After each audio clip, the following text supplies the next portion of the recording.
Hello guys, എൻ്റെ duty കഴിഞ്ഞാൽ baby എന്നെ കൂട്ടാൻ വരാമെന്നുള്ളത് എനിക്ക് ഭയങ്കര ഇഷ്ടമുള്ള കാര്യമാണ്. അപ്പോൾ ഇന്ന് എന്നെ കൂട്ടാൻ വരാമെന്ന് പറഞ്ഞിട്ടുണ്ട്.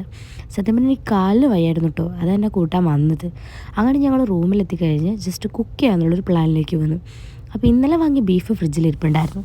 അപ്പോൾ ബീഫ് കുക്ക് ചെയ്യാനുള്ള പരിപാടിയാണ്. ബീഫൊക്കെ കഴുകി റെഡിയാക്കി അതിന് വേണ്ട സാമഗ്രികളൊക്കെ അരിഞ്ഞ് റെഡിയാക്കിയിട്ടുണ്ട്. അത് നമ്മളിതാ ബീഫ് കുക്കറിലേക്ക് ആക്കിയിട്ടുണ്ട്. നമ്മളിതിലേക്ക് മഞ്ഞൾപ്പൊടിയാണ് ആഡ് ചെയ്യുന്നത്. അടുത്ത് നമ്മൾ മല്ലിപ്പൊടി ആഡ് ചെയ്തിട്ടുണ്ട്.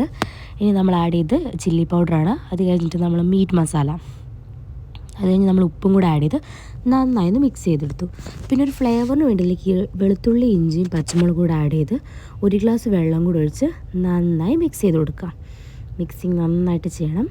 അത് കഴിഞ്ഞതാ കുക്കർ അടച്ച് വെച്ച് വിസിലടുപ്പിച്ചെടുക്കാം. ആ സമയം കൊണ്ട് നമുക്ക് കറി ഇടയ്ക്കുള്ള പാത്രമൊക്കെ കഴുകിയെടുക്കാം. കുക്കറിൽ വിസിൽ വന്നു തുടങ്ങി. പാനിലേക്ക് ഞാൻ വെളിച്ചെണ്ണയാണ് ഒഴിച്ച് കൊടുക്കുന്നത്. എണ്ണ ഒഴിച്ച് കൊടുത്തു. അതിന് ഉള്ളി ഇട്ട് കൊടുത്തിട്ടുണ്ട്. ഉള്ളി ജസ്റ്റ് നമുക്കൊന്ന് മൂപ്പിച്ചെടുക്കാം. നിന്ന് സത്യം പറഞ്ഞാൽ കാല് വയ്യാണ്ടായിട്ടുണ്ടാകും. അപ്പോൾ ബീബി എന്നെ ഹെൽപ്പ് ചെയ്യാൻ വന്നിട്ടുണ്ട്. അപ്പോൾ ഞാൻ അവന് ഇൻ്റർവ്യൂ ഒക്കെ എടുത്ത് കുക്ക് ചെയ്തു.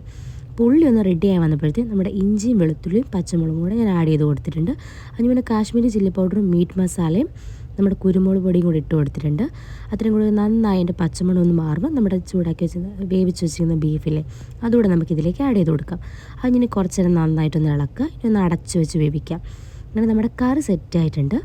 നല്ല രീതിക്ക് ബീഫൊക്കെ വെന്ത് നല്ല രീതിക്ക് നല്ല എന്താ പറയുക ഗ്രേവിയൊക്കെ ആയിട്ട് നന്നായിട്ട് തന്നെ കറി റെഡിയാക്കി കിട്ടിയിട്ടുണ്ടായിരുന്നു. അത് കഴിഞ്ഞതാ എനിക്കിഷ്ടമല്ലാത്ത പാട്ടാണ്, പക്ഷെ ചെയ്തേ പറ്റുള്ളൂ ക്ലീനിങ്. അപ്പോൾ ക്ലീനിങ് പരിപാടിയൊക്കെ ഞാൻ വേഗം തീർത്തു. പിന്നെ അത് കഴിഞ്ഞ് ഞങ്ങൾ ഫുഡ് കഴിച്ചു. നമ്മുടെ കുഞ്ഞു ബ്ലോഗ് ഇത്രയേ ഉള്ളൂ. അപ്പോൾ എല്ലാവരും ലൈക്ക്, ഷെയർ, സബ്സ്ക്രൈബ്.